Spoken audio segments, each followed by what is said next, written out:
ngifisa nje ukuzobona la okonakele khona bese nami ngiyakhala ukuthi awu emhlabeni kunabantu abayinkinga ongeke ukuthi abantu ongadilwana kamalana nama ngazi ngoba nama ngasho abesenza baba abesenza ukuthula bonke ukukhombisa ukuthi asebenza namuntu sithi abangeke emthethweni abahambi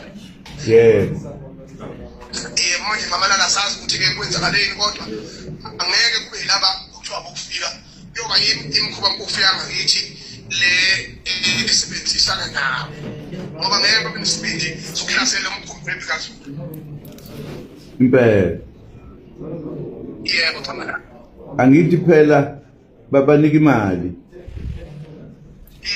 babanika imali ukuthi hambani lokwenza izinto ezingalungile yebo kamalana nalokhu nje kwedelela ngempela ukuthi abantu bavele bangene nje ezweni labantu bengaphethe isicucu kodwa bangene bahlale bese ba yonke into kugcine sebebeka inkosi yalezi ngayaziyo isibekwa la isenkheli iyakutshela nje ukuthi la sihlanye khona sathi keleni sabele zabangene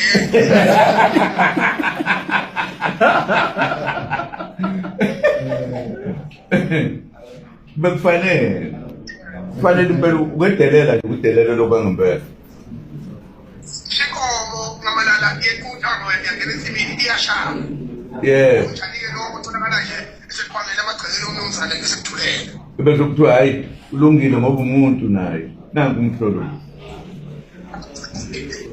ngamalala siyabonga ngoba khona kusenduze nje kulanga ngasemazimtoti ulwandle siyabona kusenduze ngamalala hayi kuseduze kulungile ngizofika baba ngizofika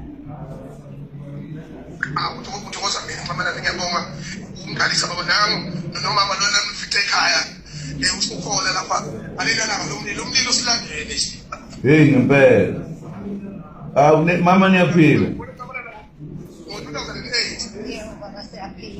hawu bandla ngiyadabuka ngalokho kwenzakele ngizofika kodwa ngizokhala yebo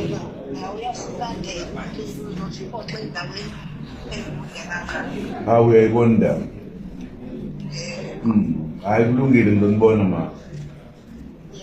Following the burning of his KwaZulu-Natal home, Nangezwi Mchunu was seen alongside former President Jacob Zuma, a move that quickly drew public attention on social media. Supporters viewed Zuma's presence as a sign of solidarity during a difficult time for Mchunu, whose property was allegedly destroyed in a suspected arson attack. The incident has intensified political debate around Mchunu's activism and growing tensions linked to anti-illegal immigration protests. Police are still investigating the fire, while Mchunu has denied allegations that he staged the incident himself.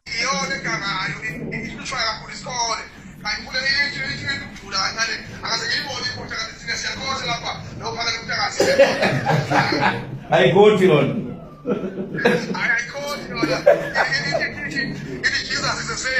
Hayi kuseke baba. Kulungile baba siyabonga. So, angibhalele le bandana lami. Thank you.